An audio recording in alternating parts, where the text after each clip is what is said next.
Merhabalar sevgili ikizler ve yükselen burcu ikizler, ay ve stelyum ikizlerde dinleyebilir arkadaşlar. Bakalım sevgili ikizler burcu, senin için acil durum nedir? Duyman gereken, alman gereken mesajlar nelerdir? Senin için akacak olan görseller, enerjiler nelerdir diyorum. Bu tatlı destemi güzel bir şekilde senin için karıştırıyorum. Lütfen sen de odaklan.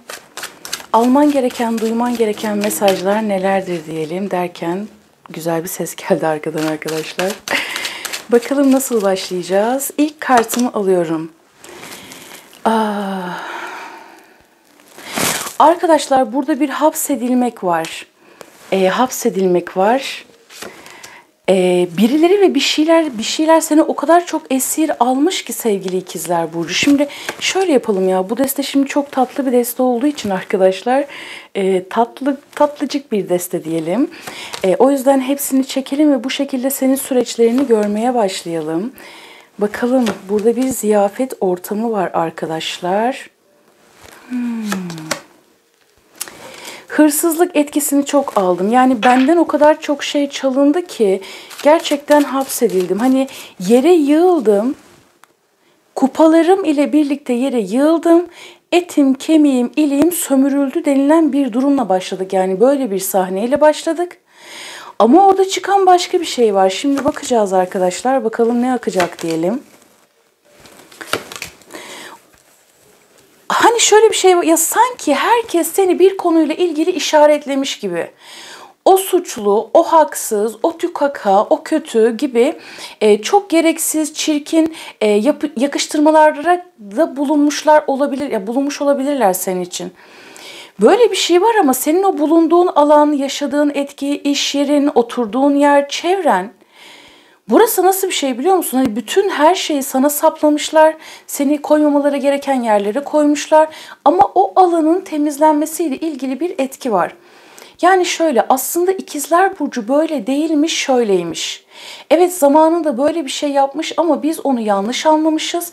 Bundan dolayı böyle bir şey yapmış. Yani şöyle düşün, yani üzerine atılan 14-14 arkadaşlar.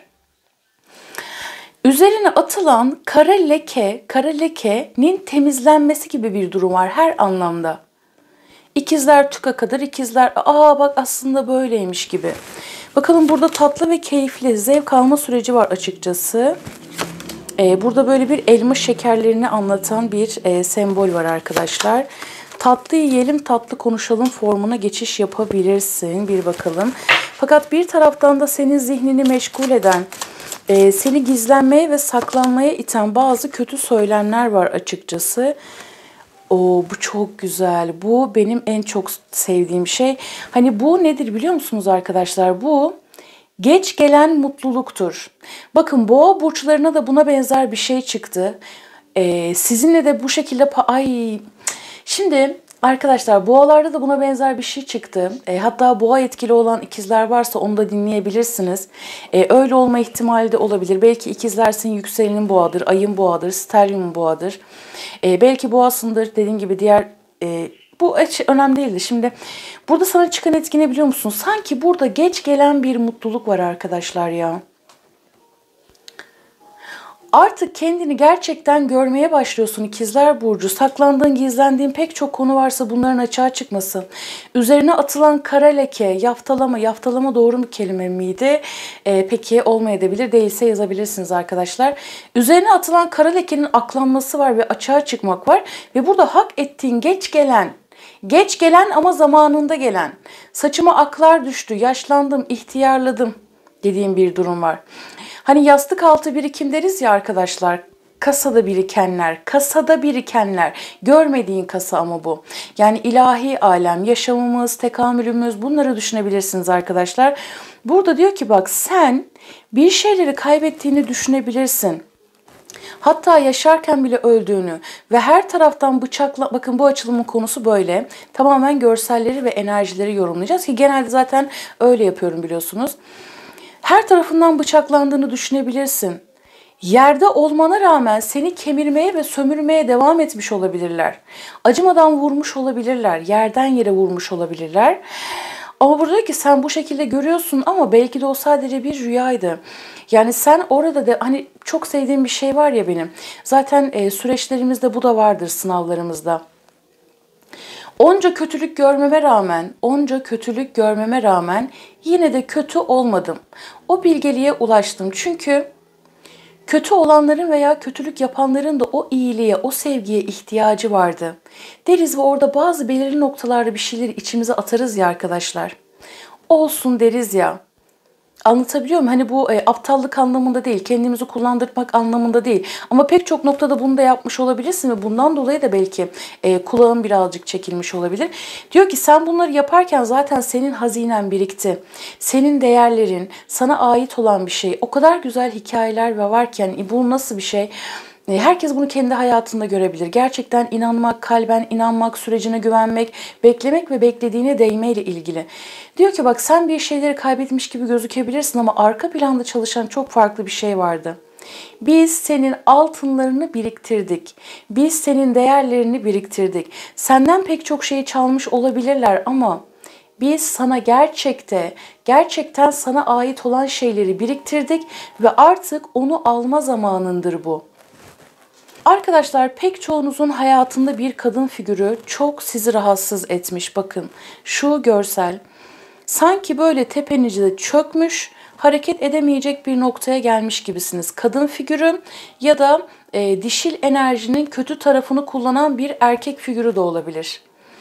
Sizi yıllarca manipüle etmiş, tepenize binmiş, dedikodu, iftira, kötü söylem, şu bu narsist kişilerden bahsediyor. Tepenize sanki çökmüşler, yerin dibine de girmişsiniz ama artık o bir ferahlayacak, bir uçacak İkizler Burcu.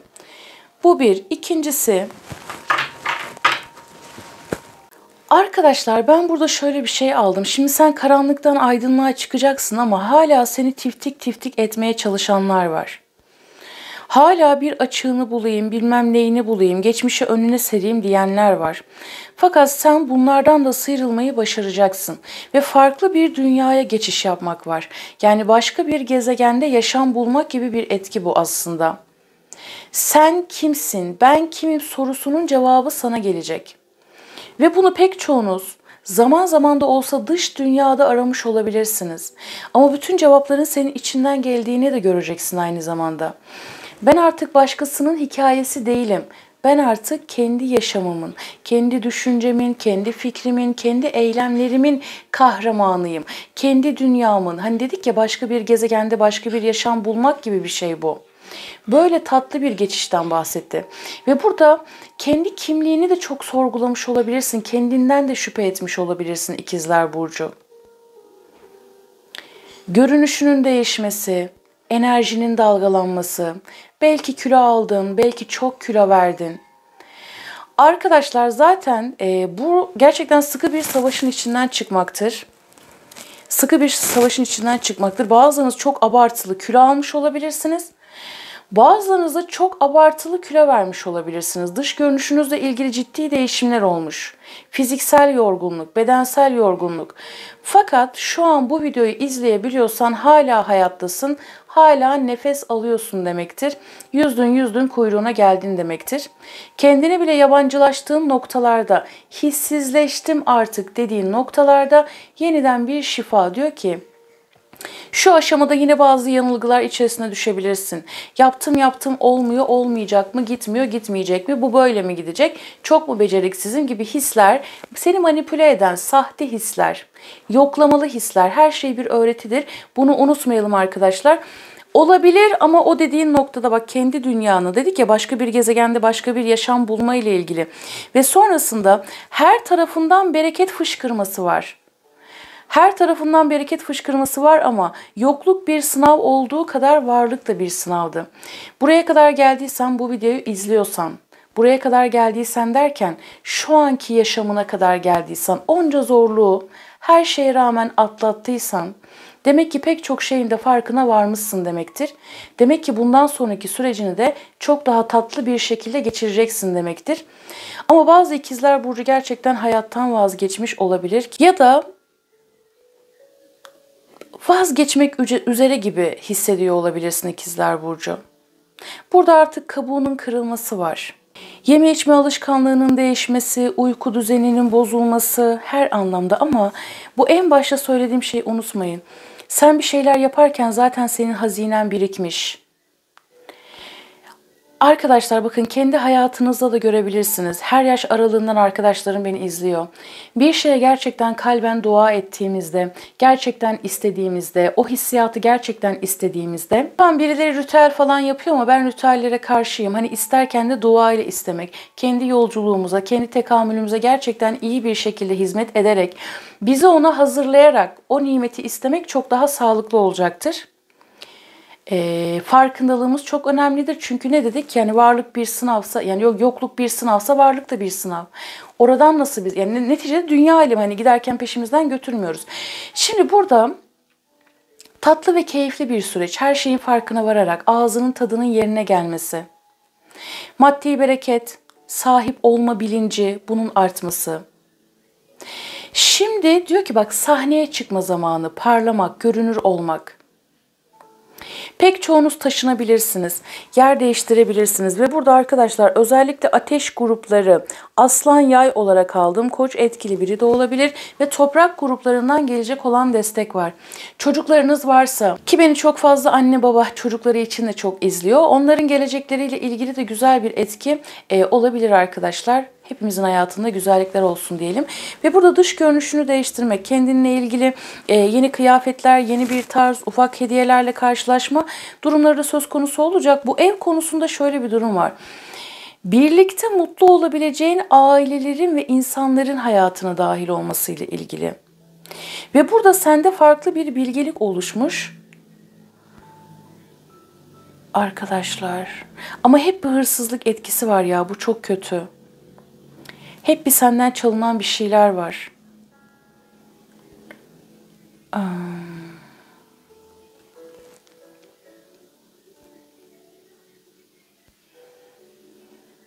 Bedensel olarak da ruhsal olarak da kendini kaybettiğin noktalar olursa eğer, olduysa eğer ve şu anda da varsa, bunları şifalandırabilmek için ve yeni bir yönteme geçiş yapabilmek için, gerçekten o keyfi, o konforu hayatında oluşturabilmek için yeni bir düzene geçiş yapmak var. Bu geçiş çok güzel ama bu çalıntı etkisi, yani hala böyle bir şey. Bu daha çok korkuların gibi. Sanki sen kendinde bir karakter oluşturmuşsun ya da geçmişte yaşadığın o baskılayıcı tutumlar, kötü söylemler, bunların hala izleri senin üzerinde patlak veriyor olabilir. Bunlardan birazcık kurtulmak lazım senin için aslında. Kurtulman çok önemli olacak senin için. Çünkü burada bakın, bazılarınız hala gizleniyorsunuz. Yani kendi oluşturduğunuz bir karakter, bir düşünce, o korkuya hapsolmak ya da dışarıda izlediğiniz, gördüğünüz, duyduğunuz şeylerin sizi korkutmasıyla ilgili bir etki var ama neticede zaten günün sonunda sen kendi yolunu hem içeride hem dışarıda olarak buluyor olacaksın. Ve eskiden her şey böyle çok dağınık gibi. Zihin, beden, ruh, her şey parçalara bölünmüş. Yani iş, meslek, hayat bir dağınıklığın içinde. Bulamadığın yönün, bulamadığın pusulan. Ama artık diyor ki bak, sen kendi yoluna gidiyorsun. Kendi yönünü buluyorsun. Artık bilinçsizce hareket etmek, bilinçsizce konuşmak, bilinçsizce yaşamak yok diyor. Yani burada bir bilinçli yürümek. Ve bu her attığın adımın da seni özgürleştirmesi, refaha, iç huzura yükseltmesi.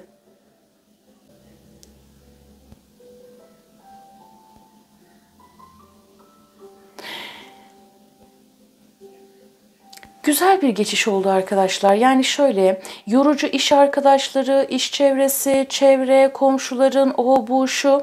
Senin ışığını ve enerjini aşağıya çekenler, seninle denk olmayan, seninle denk pek çok ikizler burcu yaşamaması gereken bir hayat ya da olmaması gereken bir ortamın içerisinde yıllarca debelenmiş olabilir. Seni aşağıya çeken ne varsa, dış etkenler, kendi içinde oluşturdukların kıyafetlerin, cümlelerin, kelimelerin, yaşadığın yer, yaşadığın ev, alan neyse. Hepsini tek tek bırakmak var. Çünkü burada her şeyden önce ben değerliyim noktasına gelebilmek vardır. Ve değerim ölçüsünde yaşamalıyım. Evet, burada dedik ya, acil durum ama bu bir kriz değil arkadaşlar. Yani özbenliğinin uyanmasıyla ilgili. Peki, çok güzel. Şimdi şöyle bir şey yapacağız arkadaşlar. Birkaç kart alacağım. Ve ikizler burcu şöyle. Aklındaki kişiye odaklan. Aklındaki kişiye, kime niyet ediyorsan. Aklındaki kişiye odaklan. Kalbinde, gönlünde biri varsa, ilişki halinde olduğun, ufak tefek de olsa küs olduğun ya da birliktesinizdir ama neyse o aranızdaki bağlantı. Onunla ilgili mesaj alacağız. Ama önce buradaki kartlara bir bakalım. Şimdi bakalım. Odaklan, senin için kartlar gelsin, mesajlar gelsin. Ve mezar. Bitiş, sonlanma, bir devrin kapanması, başka bir devrin başlaması. Kalp, gerçek aşk, yüreğini ortaya koymak, bir şeyi kalpten ve candan istemek. Hani az önce duadan ve istekten bahsetmiştik ya arkadaşlar, gerçekten yürekten istemek. Ve mühür, ve en başta söylediğim bu şeyi unutmayın. Bu o kadar tatlı bir şeydi ki. Ve mühür, kalbini bir kişiye adamak veya mühürlemek, hayatında daima kalıcı şeylerin olmasını istemek. Ama destenin altındaki yılanlara bakın yani. Bencil tutumlar, kin, nefret, düşmanlık, sonrasında ne? Ve yuva. Bunlar bir geçecek. Ya pek çoğunuz yani iş ortamı, daha çok böyle yaşadığın yer, ev, alan, komşular, bunlarla çok sıkıntı yaşamış olabilirsiniz. Ve burada yine ev teması, bakın yılandan sonra gelen kart. Hani sanki özellikle gereksiz yere bir düşmanlık, bir suçlamayla karşılaştıysan, bakın pek çoğunuz ev alabilirsiniz, yerleşebilirsiniz, taşınabilirsiniz. Bu yaz, en geç önümüzdeki yaz arkadaşlar, en geç. Bahçeli, müstakil bir kısmınız için bu söz konusu olabilir. Dileyen herkese nasip olsun diyelim. Şimdi odaklan bakalım, aklındaki kişiden sana gelecek olan mesaj nedir? Yani aranızdaki enerji nedir? Nasıl akacaktır diyelim. İkizler Burcu. Ve ilahi rehber, ikiz alevinle tanıştığın, sadece ruhunun gösterdiği işaretleri takip et. Her şey ilahi zamanlamayla gerçekleşecek. Bu mesaj kime geldi bilmiyorum arkadaşlar. Siz zaten hissedersiniz. Bakalım ikizler Burcu, odaklan. Ve çocuklar. Çocuklar bu bağlantıyı etkiliyor. Sabırlı olun ve sorunları herkesin en yüksek hayrına olacak şekilde çözmeye izin verin. Belki bazılarınızın hani kavuşamadığınız biri varsa, senin çocukların veya onun çocukları, çocuklarla ilgili sıkıntılar, belki bu bağlantıyı birazcık, hani sıkıntı derken hani çocukların geleceğini güvence altına alalım, hani şu an kendimize öncelik vermeyelim gibi konularda olabilir. Peki bakalım, 2 adet daha çekeceğim senin için. Bakalım bu kime gelecek? Ve taş. Duygusal olarak müsait değil. Duygusal olarak müsait değil. Yoluna devam etmek ve mutluluğunu tekrar bulmak senin en yüksek hayrınıdır. Bu kart kime geldi bilmiyorum ama bu kartı şöyle söyleyeyim. Eğer hayatında ilişki yaşadığın ya da aylarca, yıllarca belki peşinden koştuğun fakat bir türlü duygusal olarak sana hiçbir şekilde yakınlık göstermeyen, sevgi göstermeyen biri varsa, diyor ki bu kişi duyguya kapalı. Duygu yok. Duygu bitmiş. O yüzden yeni şeylere kendini açman sağlıklı olacaktır. Bu kişiyle kendini kurutmana gerek yok gibi bir mesaj verdi. Tabii ki atacağın adımı sen bilirsin. Peki bakalım, bir tane daha alalım. Bu kime gelecek diyelim. Ay, burada 2 tane geldi arkadaşlar. Şimdi bak, diyor ki bu hanginize geldi bilmiyorum ama atalardan kalan, nesiller boyunca ona aktarılan olumsuz kalıplarını temizliyor. Yolculuğu aceleye getirme ve masumiyet. Masumiyetin ve iyi kalpliliğin onun seni sevmesini sağlıyor. Ama o seni korumak için kendisinden uzaklaştırması gerektiğini düşünüyor dedi. İkizler Burcu, buraya kadar geldiysen, abone değilsen lütfen abone olmayı unutma. Her şey o güzel kalbine göre olsun. Kendine çok iyi bak. Görüşmek üzere. Hoşça kal.